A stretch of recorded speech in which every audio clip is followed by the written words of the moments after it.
자, 요거는 이제 체크박스하고 라디오 버튼에 대한 얘기인데요. 예전에 체크박스하고 라디오 버튼 얘기할 때 네임 속성이 똑같은 애들끼리 같은 그룹으로 묶인다 그랬어요. 자바스크립트 입장에선 걔네끼리 배열이 돼요.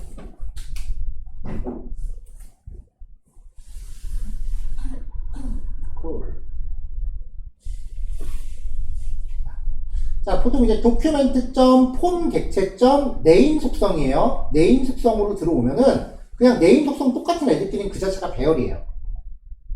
그렇게 해서 그 인풋 체크나 라디오에 있는 밸류 값을 뽑아올 수 있는 거죠. 자, 얘네들 같은 경우는 체키드라고 하는 프로퍼티가 있어요. 인풋 태그에 K가 하나 더 들어갔네. 인풋 태그에 마지막에 체키드라고 해서 선택 상태를 지정할 수 있었죠. 그거예요. 자, 그러면 특정 항목에 대해서 선택 상태를 받아올 수 있겠죠. 요 if문으로 선택된 경우에 어떤 처리를 할 수도 있고요. 반대로 체키드 프로퍼티에 불린 값을 강제로 넣어주면은 선택 상태를 자바스크립트로 제어할 수도 있어요. 대체로 체크박스나 라디오 버튼은 배열이기 때문에 반복문 처리하는 게 보통이에요. 자, 그래서 이제 라디오 버튼에 대한 처리를 실습 예제 보면은 일단은 얘네들도 체인지 이벤트를 갖고 있어요. 선택하면은 즉시 선택된 항목의 밸류를 찍게끔 했고요. 버튼 눌렀을 때도 몇 번째 항목 무엇이 선택돼 이렇게 이벤트를 2개를 처리했습니다.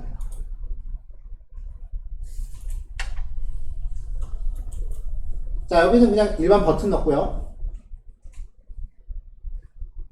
지금 보면은 클래스 속성이나 아이디 속성이 인풋 태그에 없죠. 그러면 다른 방법으로 얘네들한테 접근을 해야 되겠죠.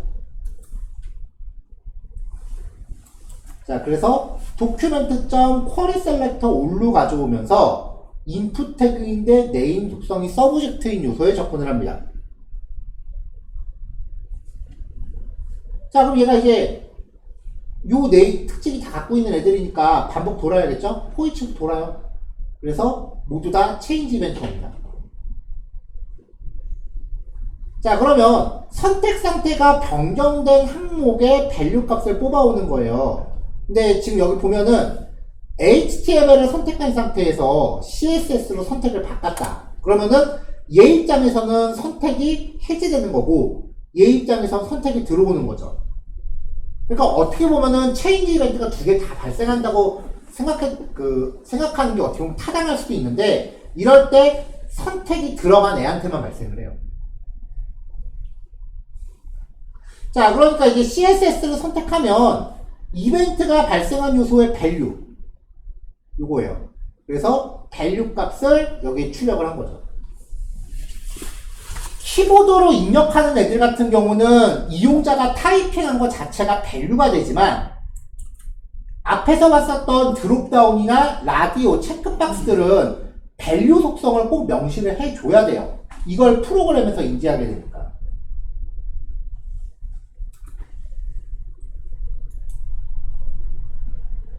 자, 버튼을 눌렀을 때예요.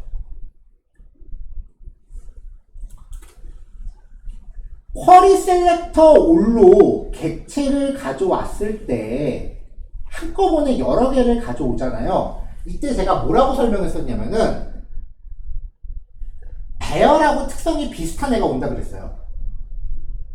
정확히는 이제 HTML 컬렉션이라고 하는 객체인데 그냥 배열하고 특성이 비슷한 애다. 그렇게만 이제 이야기를 했었어요. 얘가 배열의 탐색 기능 중에 포2는 갖고 있는데 그 밖에 나머지 기능들은 안 갖고 있어요. 맵이라든지 뭐 파인드라든지 필터라든지 이런 걸 안 갖고 있단 말이에요. 그래서 진짜 배열처럼 쓰려면 array.프롬한테 던져줘요. 그럼 진짜 배열로 바뀌어요. 이래놓고 쓰기 때문에 배열하고 구별하지 말라 그런 거예요. 어차피 구별해봤자 배열로 바꿔서 써야 되니까. 자, 라디오 버튼은 이렇게 동그랗게 나오죠. 이 중에서 얘를 선택했다고 치자고요. 라디오 버튼 같은 경우는 여러 개 중에 한 개밖에 선택을 못해요. 그러니까 이거를 어차피 얘네가 배열이니까 반복문 돌면서 선택된 항목을 찾겠다라고 하면 0번째 거는 체크 안 됐으니까 다음 번째 거 찾아야 될 거고, 그럼 얘는 체크됐죠. 여러 개 중에 한 개밖에 선택을 못하는 애기 때문에 지금 선택한 거 찾았으면은 이 이후는 볼 필요가 없잖아요. 그쵸? 그러니까 포문으로 치면 여기서 브레이크 걸어야 된다고요. 뒤에 볼 필요가 없으니까. 배열의 탐색함수 중에 중간에 멈출 수 있는 기능을 제공하는 건 sum 함수였죠. 이렇게 되면 이 v 태그가 HTML 태그 하나하나가 됩니다. 그 항목에 대해서 체크가 됐다면 후속 처리하고 return true로 하는 순간 반복이 중단되겠죠.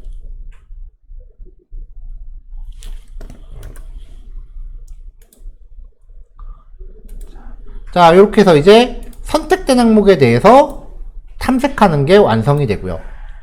포문으로도 가능하긴 해요. 자, 그 다음에 이제 체크박스예요.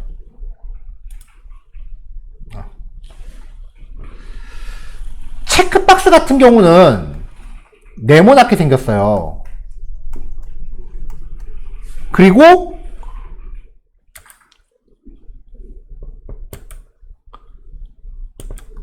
복수 선택이 가능해요. 그렇기 때문에 얘는 중간에 멈추면 안 돼. 끝까지 탐색을 다 해야 돼.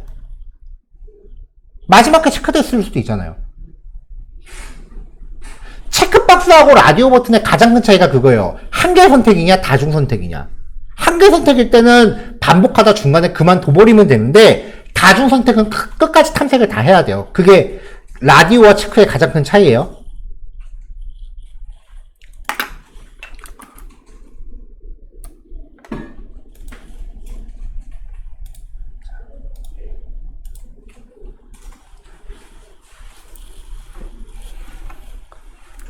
자, 그 다음에 라디오 같은 경우는 하나를 선택을 하면, 자, 여기서 얘를 선택을 하면 얘는 다시 클릭해봤자 의미가 없어요. 체크를 풀지를 못하니까. 그리고 CSS를 선택하면 필연적으로 다른 데는 체크가 해제되죠. 근데 체크박스는 체크를 할 수도 있고 풀 수도 있어.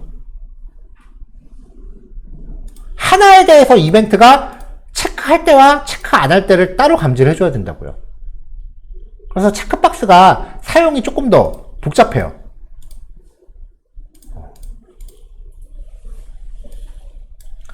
사실 이게 라디오를 쓰느냐 체크박스를 쓰느냐 드롭다운을 쓰느냐가 좀 더 깊게 들어가면은 DB 테이블 관계가 1대 n이냐 n대 n이냐의 차이긴 해요.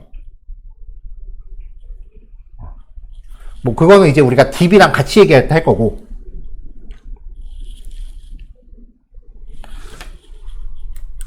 자, 요번에는 클래스를 줬어요.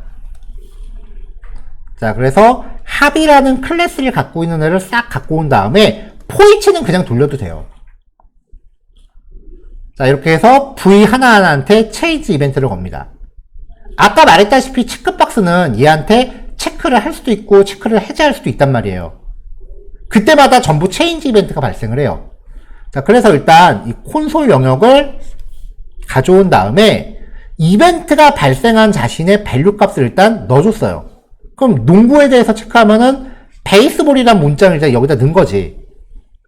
그리고 나서 스스로의 선택 상태가 true라면 앞에 조건이 참이면 체크됨을 여기다 연결하고요. 그렇지 않으면 체크 해제됨을 연결하고요. 3학년선제 썼습니다. 선택됐으면 이거, 그렇지 않으면 이거. 자, 버튼이 눌러졌을 때는 선택된 항목을 싹 다 모아서 출력을 했거든요. 그럼 일단 선택된 것부터 골라내야죠. 선택이 됐다라는 거는 요 값이 true인 거예요.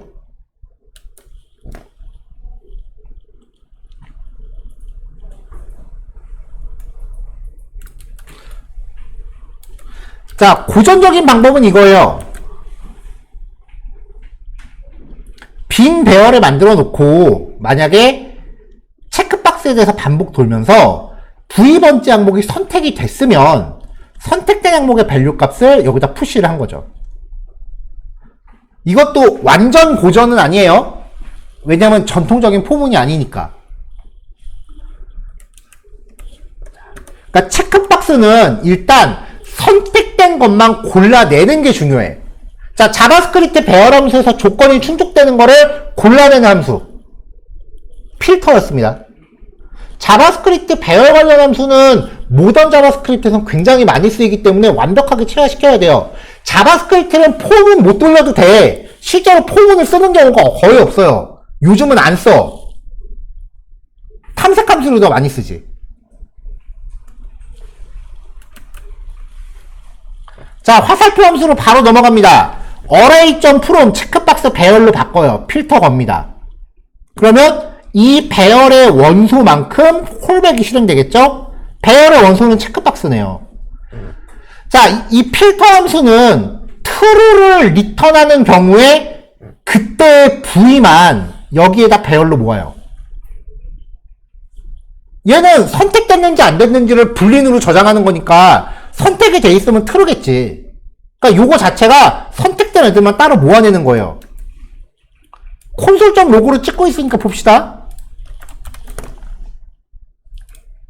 자, 축구, 야구 체크하고 확인 누르면 배열 2개 들어왔잖아요. 자, 인풋 태그에 클래스가 하베인 요소 2개 들어왔죠. 자, 그럼 이 체크드 아이템은 선택된 항목이에요. 그럼 여기서 이게 이제 선택된 체크박스만 배열로 들어있는 거니까 여기서 이제 우리는 그 체크박스가 갖고 있는 밸류 값을 뽑아야 돼. 배열 원소가 2개예요. 2개 다 체크된 선택된 체크박스야. 이거를 그대로 가공해서 체크된 밸류 값만 뽑아야 돼.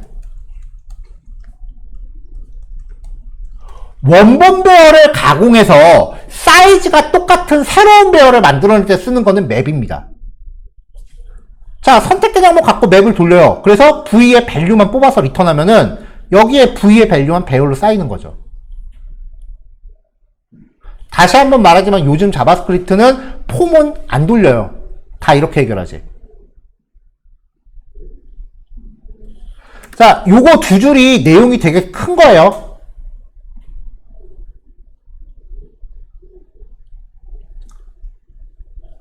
그래서 가능하다면 혹시 자바스크립트로 프로그래머스 문제 아직 해보고 계신 분들이 계시면 최대한 이 기능들을 활용해서 풀어보세요.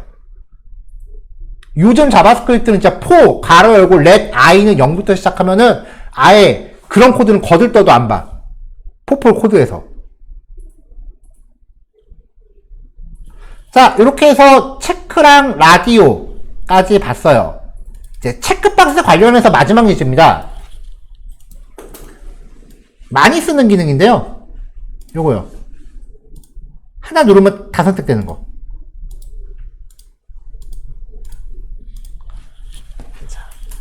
자, 요거는 선택된 항목의 체키드 값을 나머지 항목 애들한테 똑같이 전파해주면 돼요.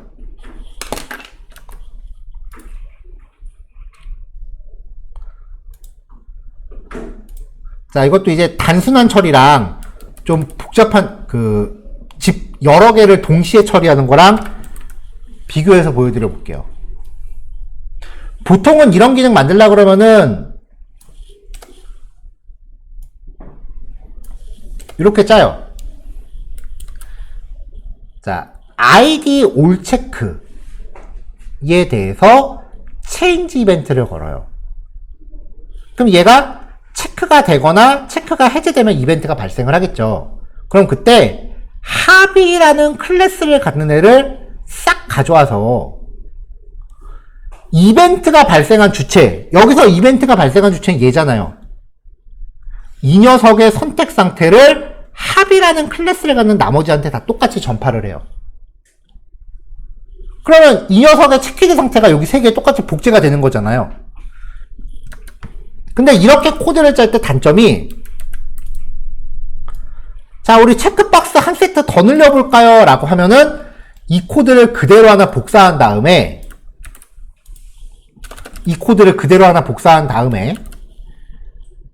id가 바뀌었으니까 올체크2라고 하고 얘는 푸드니까 클래스 여기는 푸드라고 바꿔야겠다. 이렇게 들어간다고요.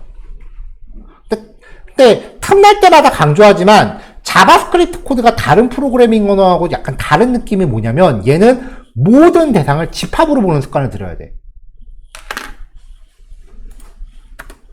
그래서 이 코드를 좀 개선해서 짜면 이렇게 됩니다. 자, 여기 보시면 제가 데이터셋을 넣어놨거든요. 데이터 체키드 점 합의, 데이터 체키드 점 푸드. 얘네들의 역할이 뭐냐면은 스스로의 선택 상태를 전파하고 싶은 대상들을 데이터셋으로 넣어놓은 거예요.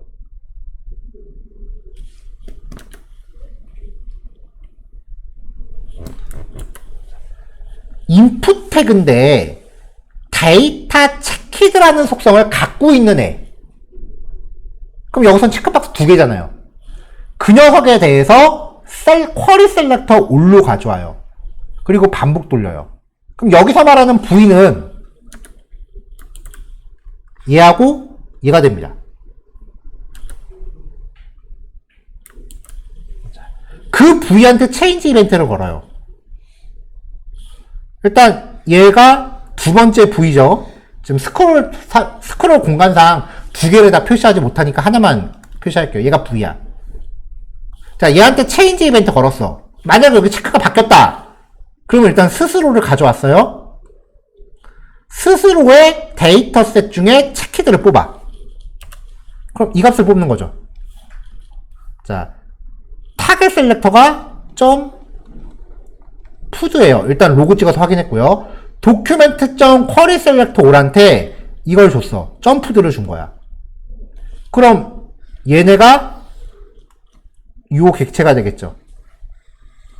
이거에 대해서 반복 돌면서 스스로의 선택 상태를 여기다 넣어줍니다. 자, 이런 식으로 처리하면 이게 몇 세트가 오건 상관이 없어. 데이터 체키드만 갖고 있으면 돼요. 이게 100세트가 와도 상관없어요. 푸드 1, 2, 3. 그러면 여기만 맞춰주면 돼.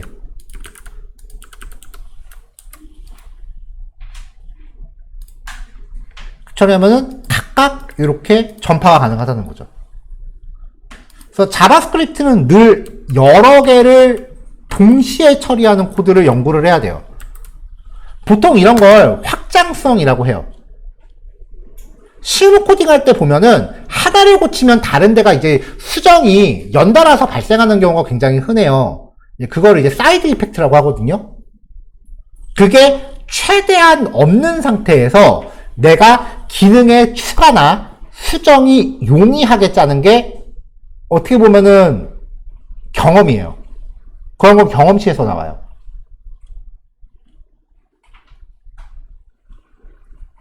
그래서 개발자가 좋은 코드, 깔끔한 코드를 따지는 기준이 옛날에는 무조건 성능이었어요. 코드 효율. 근데 요즘은 하드웨어 스펙이 높아졌기 때문에 코드 성능에 대해서는 사실 어느 정도는 그냥 묵인하고 지나가는 경우가 되게 많아요.